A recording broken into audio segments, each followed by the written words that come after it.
New Orleans is back in the Superdome hosting the 8-5 Commanders with quarterbacks taking center stage. Saints' Jay Kaner will make his first career start looking to let it rip. From LSU to Washington, rookie Jaden Daniels has the Commanders planning for postseason play. Can the black and gold contain the 2024 Heisman Trophy winner and get win number 4 under Darren Rizzi? It's all coming up right here at the Superdome. Welcome into our Saints Game Day live show right here on NewOrleansSaints.com. Alongside John DeShazer, I'm Erin Summers. This one is a 12 o'clock kick on Fox if you're looking to check out the Saints-Commanders game, or hopefully you're on your way here checking us out on your app, because you know that Saints app is where it's at. This one is going to be a tough one for the Saints as they go against a mobile quarterback, but for them, they have a new quarterback at the helm. Saints' Jay Kaner making his first career start.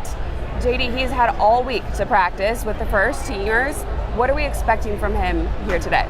Well, he's got a little bit more mobility than Derek Carr does, but I mean, that is what makes it difficult because you're talking about the backup quarterback. Hadn't had a whole lot of snaps. He's 14-29 for 177 yards and a touchdown. Most of that in mop-up duty or when Derek Carr's been injured at the end of games. So he doesn't have a whole lot of game experience, full speed with the ones. Hopefully he was able to pick up some of that in practice, but that's a difficult process to do just within a week. And let's remember, at the beginning of the week, he was splitting reps with the ones with Spencer Rattler, so he didn't get all of the reps. So hopefully he can synchronize pretty quickly in the game. But it's a tough uphill battle because they're talking about a Washington team that's 8-5, that's trending in the right direction. Now the Saints are trending in the right direction. They're 3-1 under Darren Rizzi. That's a great quarter of a season.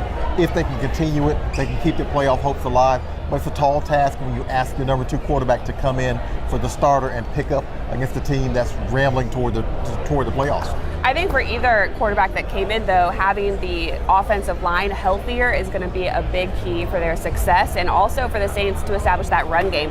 Running back Kendre Miller got his return last week. He had a touchdown. How can he and Alvin Kamara get going against a weak Commanders run defense? Well, hopefully they can give the Saints that yin and yang that they've had with Taysom Hill and Alvin Kamara. Kendre Miller has a little bit more pop, probably a little bit more speed than anybody in the backfield, so he might be able to get into the open.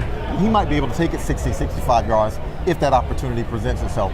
Commanders give up 137 yards a game on the ground, so that's where the Saints have to attack because they really only give up 190 in the air. That's about 5th best in the NFL, but teams don't attack them a whole lot through the air because they can run against them. So hopefully the Saints are able to take advantage of that, and that'll take a ton of pressure off the young quarterback because his best friend is going to be that offensive line that hopefully can keep Commanders off of him and can open up some space for the running game because they need to control the clock. They need to be able to control tempo. They need to be able to eat up time of possession and put together some really lengthy drives to keep that Commanders offense on the sideline and keep all that explosiveness over there just off the field. Somebody that's going to be on the field in the Superdome again is cornerback Marshon Lattimore. A friendly face here, spent 8 years with the Saints, making his Commanders debut. We know him well. What can we expect from him when we are facing off against him? Well, first, everybody who knew the day Lat got traded, I think it was November the 4th, Lat was going to play in this game. It didn't matter what was going on. Unless he had a bone protruding, he was going to play in this game. But we knew he was a shutdown corner. I mean, that's the thing that the Saints loved about him for the 8 seasons he was here. He was NFL Defensive Rookie of the Year for a reason. He's probably, for my money, the best cornerback in Saints franchise history for a reason. He's a guy who you can put him on a receiver and say, take that guy out of the game. Follow him wherever he goes and shut him down. He has that capability. But we also know from Marshon that he has some concentration lapses from time to time. So hopefully this will be one of those days. I know it won't be early. He's going to be tuned up. He's going to be ready. I think if you run the ball to his side, force him to support the run a few times, maybe you can set him up for something earlier, but there's really no need to challenge him with a first-time starter at quarterback for the Saints. So you just completely avoid him, basically? Well, I don't think you have to avoid him. I don't think you can avoid him, but you occupy him otherwise. You make him think he has to support the run. Make him feel like he's got to support the run. And if you do that enough and you fake him, maybe you'll be able to keep him sleeping. But if he's in a situation where he's just locked in on the receiver, he is tough to deal with, especially when his concentration is there, and it's going to be there today. JD was able to catch up with head coach Darren Rizzi, talk to him about what he expects from Jay Kaner in his first career start today. Jay Kaner, the starting quarterback for the Saints, just What are some of the attributes he brings that makes him the guy you want starting this week? Yeah, I think number one would probably be the preparation, JD. He's a guy that from the day one, getting in here, that was the first thing you saw is he's a preparation guy. He prepares every day as if he's going to be the starter, and he's done that. So when he does get his chances, you really don't feel a big drop off in this. Just kind of the tempo of practice, all those things. The other thing is he's kind of a gritty, gutty guy. He's a guy that has got a little moxie to him, and he's got that alpha personality. So that's really what you're looking for at the quarterback. I think that's why when he was coming out in the draft process, he kind of impressed a lot of people with just his attitude and his fight and passion. When you've got a first-time starter, how important is it to get the run game back on track? Because the last 3 weeks, I think, run game's been a little bit down, but you got a first-time starter. Obviously, it will alleviate some of the pressure on him. No question. I think that may be one of the biggest factors in the game. Getting the run game, all of our runners, getting them going early, setting up some good down and distances for them, not getting behind the sticks. We got to do a much better job than we did last week. We got to improve in that area. It's been a major focus going into this game, and so one way, shape, or form, we got to get some yards on the ground for sure. I guess how important it is for both of those aspects to have the offensive line back intact with the chemistry that they've established. Yeah, it's huge because last week was the first time back in a long, long time.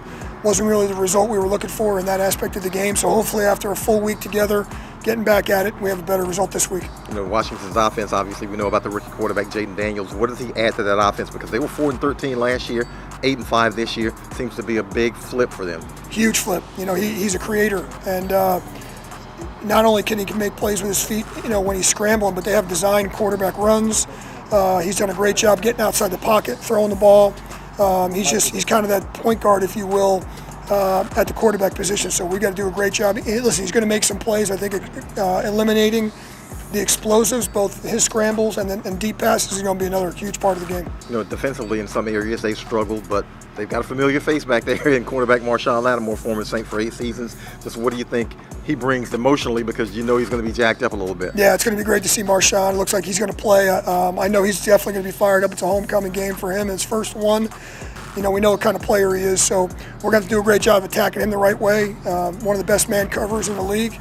And so hopefully, we can come up on the positive end of that one. But listen, we know what Marshawn is, and he's going to be just another weapon for them, another piece of their defense. Okay, now special teams, what's the secret sauce, or what's been the special sauce to the field goal block unit? Because you guys have been pretty successful, not just blocking them, but also enticing the opponent to miss some field goals. Yeah, I'm gonna give the players all the credit. They've been kind of getting after it. Really, it's kind of like I've been around it before. Once you get one, you get a little bit momentum going. They're like, hey, we can do this. You can go into spurts where you don't get one, and then I think Ridgway's block, was a huge one a few weeks back, and then that kind of got the ball rolling. So the effort on that unit's been great. The coaching on that unit from Phil Galliano, Marwan's been great, and really just everybody going 100%. So now that got a little confidence there. So I think every time that unit goes out there, like, hey, we can get one. So that's a good thing. All right. Thank you, Coach. Appreciate you, JD. Defensively, the Saints are going to face a challenge in Commanders quarterback Jaden Daniels and his mobility, 590 yards on the season. It's not only his ability to extend the play, but they actually do line him up for designed runs as well. What can the Saints do off or defensively to try to contain him? Well, you have to have gap integrity, and they've been saying that all season long, and unfortunately has not been a consistent part of this defense. But they got to have the gap integrity, because he's one of those guys, if he gets outside, he can take it to the house. Here's the issue. He's not just looking to run. He can also throw. He's got 15 touchdowns, 6 interceptions, completing 70% of his passes, and he's got Terry McLaurin. So he's got some weapons. He's one of those guys, if he keeps his eyes up down the field and he scrambles around and buys time, he's got receivers who can do that scramble drill with him. So he's that double threat that you hate to see, but you continue to see in the NFL nowadays. Looking at that matchup with Terry McLaurin, who do you think they're going to put on him? Well, I mean, I don't necessarily know, because I don't know if they feel like Alontae Taylor is a shutdown corner or if they feel like Kool-Aid McKinstry is a shutdown corner. So it might be a situation where they just let him go from whichever side to whichever, and they'll just pick him up when he goes there.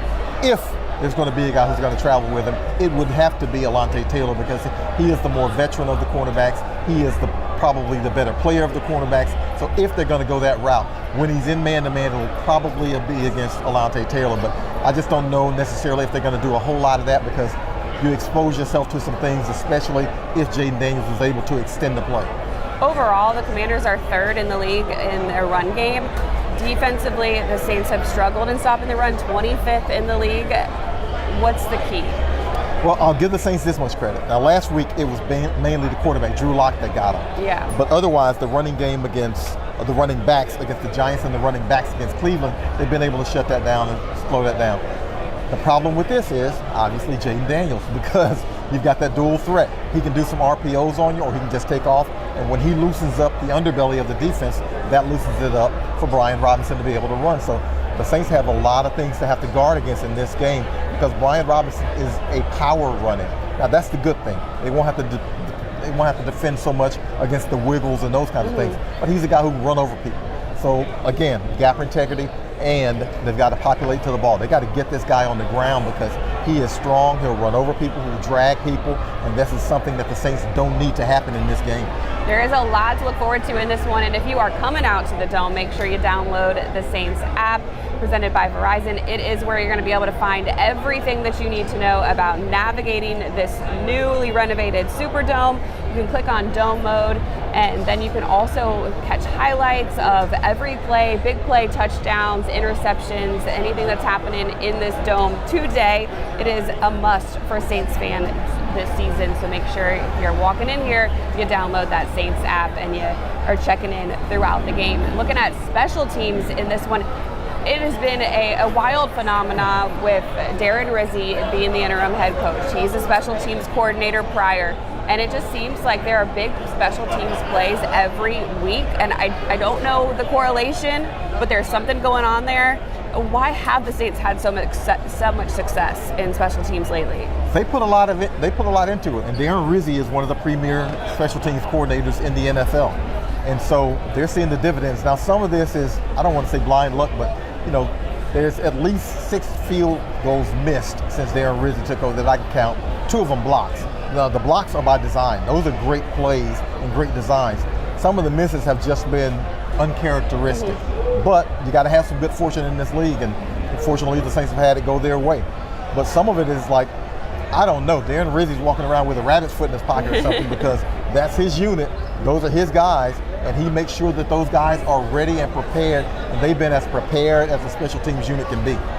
Well, the Commanders come in and they have been up and down in the kicking game. They started with Austin Cyber. He went on IR, and now Zane Gonzalez has been the kicker, but he was on the injury report all week as well. So they come in kind of battered. Yeah, it's one of those situations where if you're the Saints, you want to keep this team out of the end zone. Force them into hopefully longer field goals because the trajectory on those is lower. It gives you a better percentage of blocking them. So you want to keep them in the longer field goal situations, but best of all, just keep them out of the end zone and keep them kicking field goals. And if you can do that, you can stay in the game. Taking a look at the inactives, who's in and out for this one, pretty healthy for the Saints. The only inactive was quarterback Derek Carr that we were watching. They were talking about him maybe being the emergency third, but he is out for this one. He is nursing that left hand injury. But all in all, Saints looking pretty healthy. Yeah, only guy I thought might be active for this one was defensive end Tano Passino. But when you get down to it, who are you going to deactivate in order to activate him on a healthy defensive line? So probably better to do it this way because guys get banged up on the defensive line all the time. Hopefully, knock wood, that doesn't happen to anybody in this game. But if it does happen, Tano will be ready. All right, well, we're ready for this one to kick off shortly. 12 o'clock on Fox is where you can watch it if you're not here in the Superdome with us. The Saints looking to stack back-to-back wins, 4th one under interim head coach Darren Rizzi here today. For John DeShazer, I'm Erin Summers. Thanks so much for watching the Saints pregame show, and they'll catch you on the other side on the Saints postgame show right here on NewOrleansSaints.com.